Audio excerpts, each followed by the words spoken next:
Hello, everyone, and welcome to Promo Perspectives, a live stream podcast presented by Sage, dedicated to giving you, our audience, promotional products distributors, fresh takes, tips, tricks, and perspectives on ways to grow your business.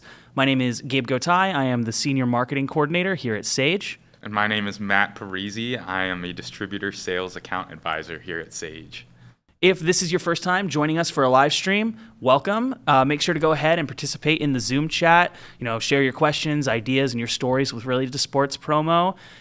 We are going to post this for you to listen to it anywhere you stream your podcast next Wednesday. If you haven't subscribed to the podcast yet, please go do so. You get more than we give here on the live stream. We post bonus episodes and all kinds of great content. Make sure to go check that out. If you're listening to the podcast version now, go to sageworld.com to register for the next live stream. So if you listened to the very first episode of this show that we ever did, you know that I love to get passionate talking about topics that are really ingrained in humanity. And I talked about gaming in that episode, and today I'm talking about its cousin, sports, something we've done for thousands of years as humans, and there is a huge market associated with it. But before we dive into all of that, I'm going to have my guest here, Matt Parisi. Matt, why don't you go ahead, introduce yourself to the audience. I think a lot of them already know you, but tell them who you are, what you do at Sage, and a bit about your history with sports. Yeah, absolutely. So again, my name's Matt Parisi. I'm a Distributor Account Advisor here at Sage. Been working for Sage and in the promo industry for right at about 3 years now. I'm originally raised in Fayetteville, Arkansas for my entire childhood, and then went to Texas A&M University, Gig'em, and then stayed in Texas. After that, as far as sports go, been involved in sports pretty much my entire life, all the way from first touch at the age of 3 years old playing soccer through to now as an adult playing rec softball down in the city of Houston. So can't say enough about sports. Absolutely love them. Well, and on top of all of that, as many of you know, Matt's also a great distributor account advisor, so he's got lots of great insights on how to actually take your business into that sports market. And it's a huge market. It's projected to, sports promo alone, hit $50 billion in the next 2 years, which is absolutely wild. And, these things, they tie into, like I said, something core to humanity. Sports teach you about teamwork, how to win and lose with grace, and the apparel that goes along with that and all the other merch helps build team loyalty, fan engagement, awards, all kinds of things. So, audience, today what we're going to do, we're going to start all the way down at Little League, and we're going to kind of go through all of the tiers of sports all the way up to Major League. So to kick us off, Matt, why don't you just kind of tell us your personal experience with Little League sports? Yeah, so as a kid, like I said, I was involved in a lot of sports. I pretty much played every single sport you can imagine. My parents wanted to get me involved in everything so that I could decide what I liked and continue down that route. I really got things started with First Touch, which is a soccer program, and then, of course, T-ball. Also, summer league swimming with my mom was a really big part of my life, but can't say enough about it. Absolutely loved it. Taught me a lot as a kid. Really good things such as teamwork, I think, is super important to learn. And then even personal sports where you're by yourself, learning how to overcome different obstacles and just work really hard and see the benefits of that hard work pay off. I think it's super beneficial. Yeah, and it's also, for a lot of kids, it's kind of our first introduction to promo products, right? Because you think about all the things that we had, from the jerseys and the equipment to the little trophies we got afterwards. Right. Huge part of it.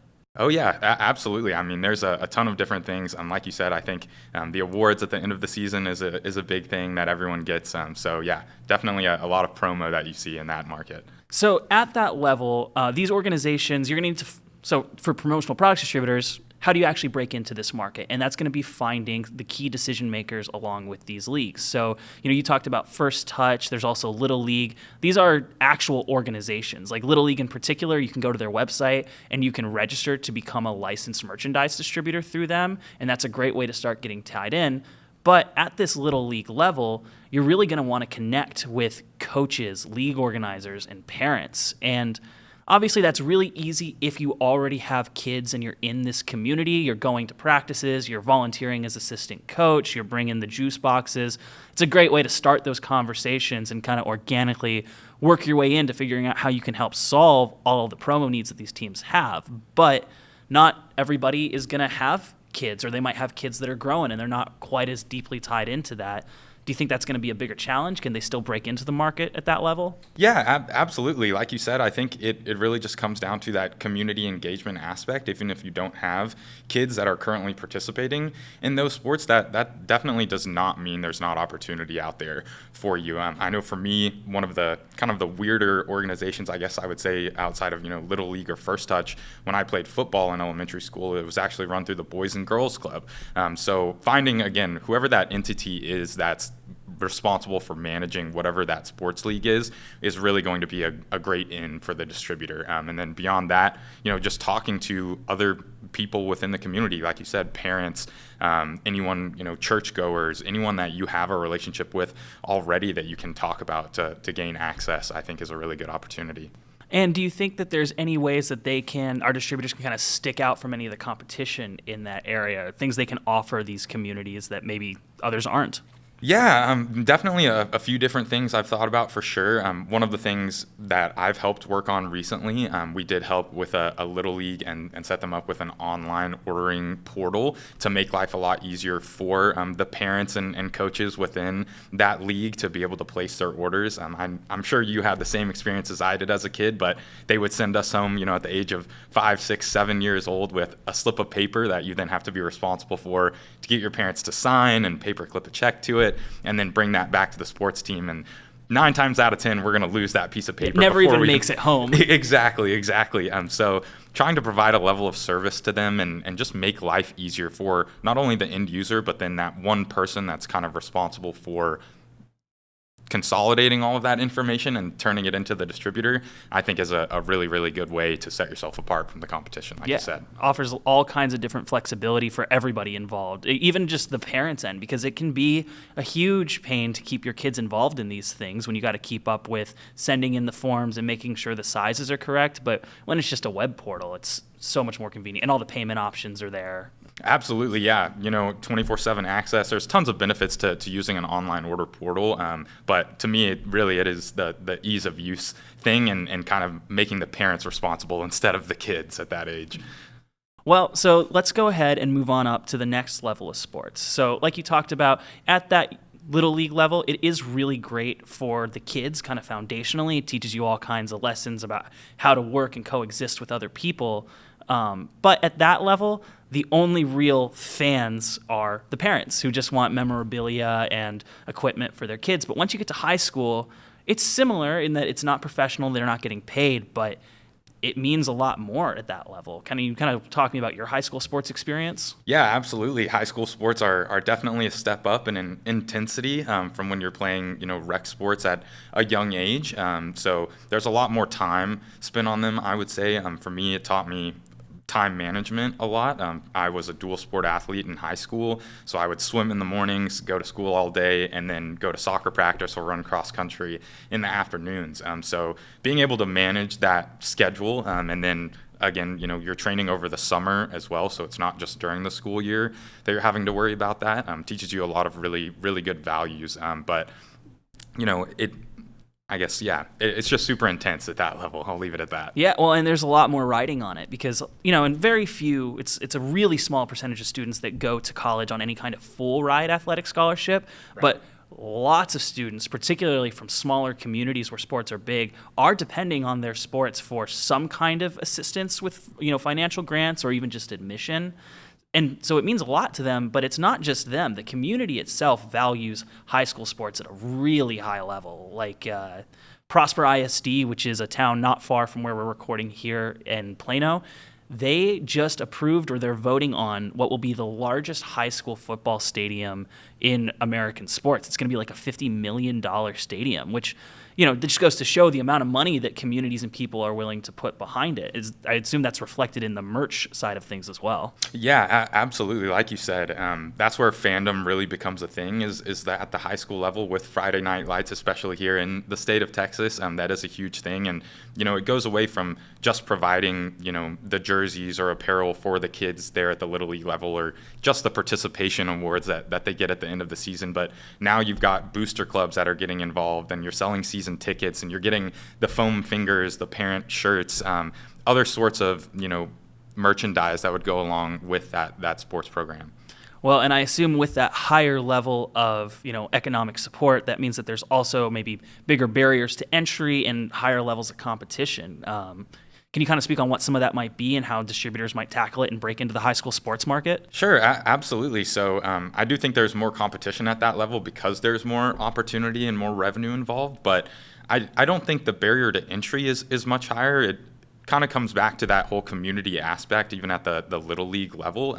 If you have any sort of connection to people on the school boards or within booster club organizations, I think those are really, really good ins to that market in the high school level.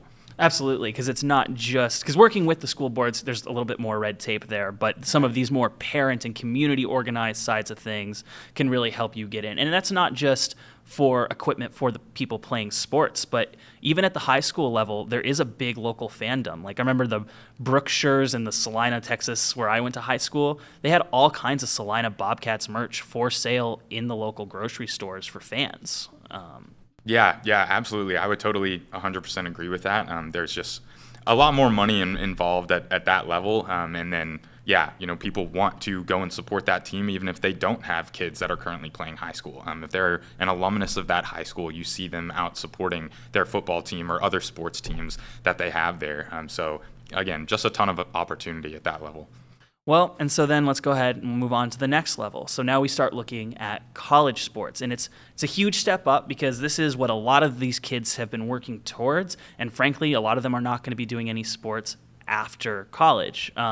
Before we dive into that, can you kind of tell me your experience? I know that you went to a very heavily sports-influenced school. Yes, absolutely. So I did go to Texas A&M University. I myself did not play any college sports. I was not good enough of an athlete to play at the D1 level, although I did play intramural sports in college. But at A&M, the fandom there is absolutely unbelievable. I mean, Kyle Field holds north of 100,000 people, which is wild, and it's full almost every single home football game. And then every person you see walking around, during a football game or even just around campus during a general weekday is always wearing something related to A&M. So there's even more money at that level for sure. What do you think some of the bigger challenges are going to be at that level? Because now we are moving into things that involve licensing and paychecks, so it's going to be a lot more difficult, I would assume. Yes, absolutely. So officially licensed is a word you hear a lot once you get to college and professional sports levels. So figuring out a way to either get officially licensed yourself as a distributor or make sure you have a great relationship with a supplier who is officially licensed to work with the logos of the schools that you're trying to provide promo for, I think is definitely a huge stepping stone to get into that market. But then beyond that, there's one other thing I was going to say, but come back to me on that. Okay. Well, and I know that there's a lot of other ways that you can tie in, kind of like we talked about at the high school level. You don't necessarily have to go straight to the school or the school board. There's all these other associations and committees. Once you get to the college level, you start to see not only is there a lot of that same thing exists, like there's lots of fundraising opportunities run through these organizations. Right. There's also a huge local network of businesses that do branded partnerships with the local schools. Everything from, car dealerships and restaurants to bars that host like official watch parties for every game that school plays. Yeah, absolutely. And I think even some of that, the local business stuff really plays into a lot of the levels that we've even talked about today, all the way down to back to the Little League level, something that I forgot to touch on there. When I was a kid playing T-ball, we were sponsored by a local construction company of one of the kids who was also on the team. So like you said, being able to tie in with some of those local businesses that already have a relationship with that university is a really, really good opportunity. And I remember what I was going to say a minute ago. Now with NIL deals being a big part of college sports, being able to get tied in with the NIL side of things, there's a lot of money, and right now there's not a whole lot of regulation going on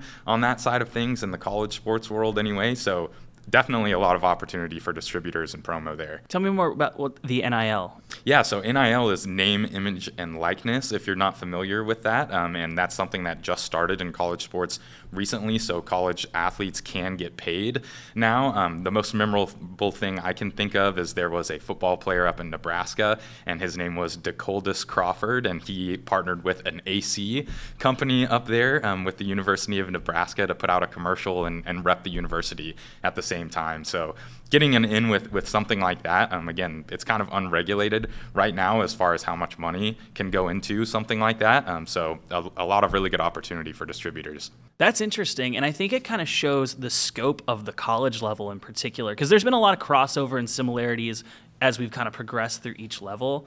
But with the college level, you get everything down from as local as the individual student, kids, players, all the way up to major organizations like video game developers that are making NCAA video games with these players' likenesses and things like that. So the market spans all sizes. And the reason I bring this up is I do feel like distributors in our industry might be intimidated to try to break into any kind of sports market above like little league and high school, because they're major organizations and the average size of an organization in the promo products is very small. But I do think that it is clear that there's promo needed at all these levels, and you shouldn't be intimidated to try to break in at some point. Yeah, I totally agree. Just because there's already other people in your community that you see providing that does not mean that there's not an opportunity for you as well. And I think, like you said, it's kind of a start with who you know already. Reach out to some of those people and see if they have established relationships with that university or college or any other sports organization you're looking to work with, and kind of build yourself up from there. And start small. Once you get one deal done, it goes well, then hopefully you can continue to grow those relationships and take it from there. Absolutely.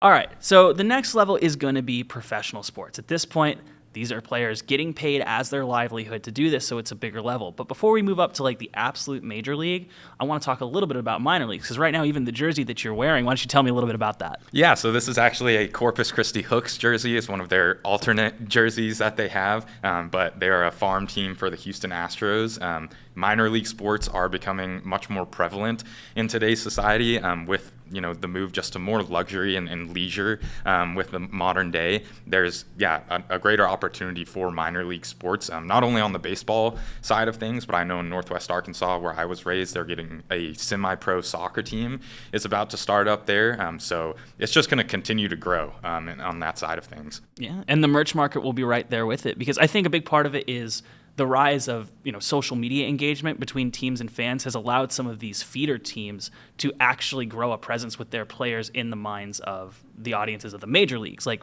for hockey, there are all of the ECHL teams that will feed into the NHL. Right. And if you follow, say, both Instagram accounts, especially this early in the season or in preseason, you'll start to see players that might be filtering between organizations, and that's going to drive merch revenue back to the minor league side of things too. So it's kind of one hand feeding the other. Yeah, absolutely. I totally agree with that. And not only that, it helps the fans get to know the players that are up and coming and just be bigger fans of the sport and the organization in general as well. All right, so now moving up to what might seem like the least accessible but easily the most profitable part of this market, Major League Sports, MLB, NFL. First of all, tell me a little bit about your fandoms in the Major League Sports. Yeah, so I honestly, being raised in Arkansas, there are no professional sports there right now anyway. Everyone is a Razorbacks fan, but after moving to Texas, started following the Cowboys a little bit, which I know some people may shy away from or be unhappy with me about, but I'm also, this year anyway, I was a weekday season ticket holder for the Astros, which was super fun. So can't say enough about it. Absolutely love going to, major league sporting events, whatever the sport may be. Not only even hockey, the Stars here in Dallas, it's super, super fun to attend. Yeah, and the Stars in Dallas is just an interesting case where even markets that you think might not be huge for any particular sport, like I was really surprised. I'm from Colorado, hence the jersey. Moving to Dallas, how huge the hockey town was, and I know that it was 20 years ago that they won the cup and that built a lot of that culture, but it is amazing to me how diehard, even for sports that you wouldn't necessarily associate with certain parts of the country. Yeah, absolutely. Like you said, having hockey here in the state of Texas is a little weird because you wouldn't imagine we'd be able to keep ice down here with the weather. But yeah, I think people would be surprised at the fans that do exist in their community from, totally different sports or other cities or fans of other teams. I've got friends down in Houston that are Steelers fans, that are San Francisco 49ers fans. So you never know until you talk to those people. So on the merch sides of things, what's going to be different about this market versus some of the others as distributors try to do business here? Yeah, so again, it is a much larger market. A lot of these teams, have long-standing relationships with the people that are providing their merch, but I think that's where you can kind of look outside of, being the provider for something like the Astros team store. A lot of these major league organizations, they do run charitable organizations as well, or put on fundraisers or other sorts of events outside of the normal games that they play. So being able to tie in and provide, promo for any sort of event like that they're a part of, I think is a really good opportunity. And then, something you and I talked about, the vendors that you see in these major league sports stadiums, a lot of times they are local vendors from, for me, the Astros, they're local Houston food vendors that you would see down there. So being able to tie in with them, create that relationship, and then, kind of dual brand with whoever that vendor is and the Astros or other major league sports organization, I think is a really good opportunity. And then, kind of opens the door for you to provide promo for other parts of that, whoever that food vendor is, or then, for that major league sports organization as well. Absolutely. And like you said, there's all the charitable organizations that might be doing things like between innings, they're going to be on the field. And even if that's not, say, an Astros piece of merch, those organizations are going to be wearing their own company's branded merch, and they need that provided. So that's a great way to step in at a lower level and involve yourself and start to move up. Exactly. And like I said about not being intimidated, I won't name the specific distributor or team, but I was at a show, one of our trade shows in Houston, and I was chatting with a really small distribution company, a little mom and pop husband and wife ran thing, and they were so excited talking to us because they had just secured an official licensing deals with one of the major local major league sports authorities. And awesome. That just goes to show that your distributors, your small business owners, you get it. It is about the grind. It's about networking. It's about finding these decision makers and getting in there to provide value. And that is no different just because these are leagues with famous players making millions of dollars. It's the same as every other market. Right. I couldn't agree more. So I'm kind of curious, what are some of the favorite pieces of merch that you've gotten, or just things that have really stood out to you in your lifetime? Yeah, I guess a lot with all of the sports I've been involved in and all of the different sporting teams I've been a fan of. I would definitely say this Corpus Christi jersey is one of my favorite just because it's so unique and ties into a lot of the Mexican culture that you see down here in Texas, which I like a lot. And then these jerseys behind me, I'm not sure if you can see them or not. I've got an Astros City Connect jersey that has the number 44 and says "Still Tippin'" on it, which is a famous song if no one's familiar with that. And then there's also a hat hanging back there that I really, really like. I'm just a fan of the colors and the look specifically for me about that. Aside from, apparel, I do think going back, whenever I go back to my parents' house and seeing the different trophies and team pictures that I got as a kid, it's just really nostalgic and cool to have something commemorative like that as well. Absolutely. Well, and that brings up a point that we didn't really talk about earlier, but I feel like a lot of our audience is going to notice how similar each of these divisions of sports is, and it's just all about finding the right people and connecting with them. But the kind of promo that you're going to serve is going to be kind of different, because at the Little League, they're not fans who are interested in collecting the latest alternative jersey or like the city tie-in jersey. It is more about memorabilia at that age. It's about the parents having something that they can remember, this experience that they were able to give their kids, or the kids getting a trophy that reminds them of, how well they did. It's not about necessarily supporting the team, but it's more about the sentimental aspect of it at that level. Versus on the other end, it's almost all about just like the team support. Fans aren't looking to buy a little Lombardi trophy. Right. most of the time not. But yeah, definitely at the younger, kids age, even up to the high school level, you'll see, medals and trophies that people want to hang on to, just as, like you said, to commemorate their time spent in those different sports. So I think that's a really, really good opportunity for the promo world if you are working with awards. If not, definitely look into that. I know in today's world, everyone gets a participation trophy at the end of each season, and we all kind of have our different thoughts on that. I do think there needs to be a little bit of competition fostered, even at the Little League level. But, that's however many trophies for the size of that team. If we had 20 people on our soccer team, and then there's 10 teams in that one league for that one age division, so you just multiply that out, and there's a ton of opportunity there on that side of it as well. Yeah, I'm wondering if the promo products industry had anything to do with this whole participation trophy thing. Is this big promo products trying to sell more trophies to kids? Yeah, that it could definitely be the case. I would not be surprised with how many I've seen out there. And earlier we also talked about some kind of more really specific tricks, like or not tricks, but strategies, like using online stores. We don't tend to talk about too many sales products from Sage here on the podcast, but company stores, like you mentioned, are a great way to provide a level of convenience. Or when you and I had talked before, you kind of talked about kitting as a great way to break in too. Yeah, absolutely. So I think, stores, we do call them company stores here at Sage, but I don't think that's a broad enough of a term. That's why I do like to call them online ordering portals, because they have so many applications and do work really well for a situation such as the sports industry when you're working with, a youth team and they need a way to place those orders, or working with a booster club. That's a scenario I'm working on right now, where it's not just promo products in there, but they sign up for the level of the booster club they want to be a part of, and then it comes with a package of a certain number of home game tickets and then some promo involved with that as well. So that's how the distributor is seeing value from that. But then the kitting aspect that we had discussed previously, at that little league level, a lot of these kids are pretty much all getting the same thing. They may have a different size t-shirt, but the shorts, the socks, anything else that's going to be involved with that kind of uniform for that sport is probably going to be the same. So being able to lump all of that in together and provide it just as one item to that player is definitely a really good revenue builder for the distributor. Yeah. Any other kind of very promo, like day-to-day operation related tricks or tips that you might have for the distributors on how to better sell promo to these sports leagues? Honestly, again, I think it just comes back to start with who you know and what you know at the community level. Start with those people and just bring it up to them. If you don't have kids already involved in sports, hey, does my neighbor, do they have kids that are involved in sports? And just ask them, who's running that sports team? Who's in charge of that? How did you guys place your order for, the merch and things that you're getting for that sports team? And take all of that into account and then just see how you can provide a different level of value and service that way.